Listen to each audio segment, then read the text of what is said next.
অবশেষে লিবিয়া থেকে ফিরলেন হাফিজুর রহমান। গুলি করে দরজা ভেঙে তাদের 7 জনকে তুলে নিয়ে গিয়ে দাবি করা হয় 70 লক্ষ টাকা। সেই মুক্তিপণ দিয়েই ফিরলেন তিনি। ভাইকে পেয়ে আবেগঘন হয়ে পড়েন তার বোন। ভাইকে পাইছি, আমাদের অনেক আনন্দ, আমার আনন্দ অনেক কান্না আসছে।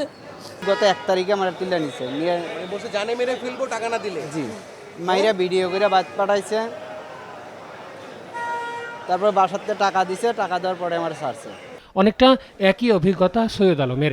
ছিলেন 3 বছর। মাফিয়াদের হাতে ধরা পড়েও চলন্ত গাড়ি থেকে লাফিয়ে রক্ষা পান সে যাত্রায়।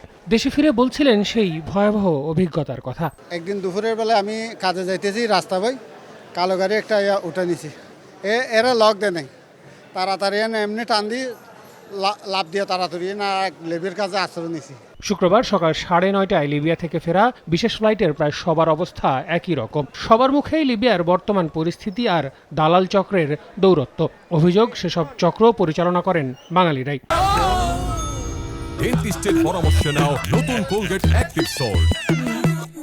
রাতের বেলা মনে করেন ধরেন আসে মাফিয়া আসে মনে করেন ধরেন দরজা টরজা ভাঙ গেলে আমাকে ধরে চলে যায়, যাইয়া মনে করেন ধরেন মারপিট করে মনে করেন ধরেন দেশে ফোন করবে, কয় আমরা ফোন করি এত টাকা লাগবে, এত টাকা দিলে ছেড়ে দেবো, না হলে শেষ করে দেবো। জেলখানে মানে প্রায় 1000-এর মতো লোক আছে জেলখানে, সবাই বাংলাদেশে।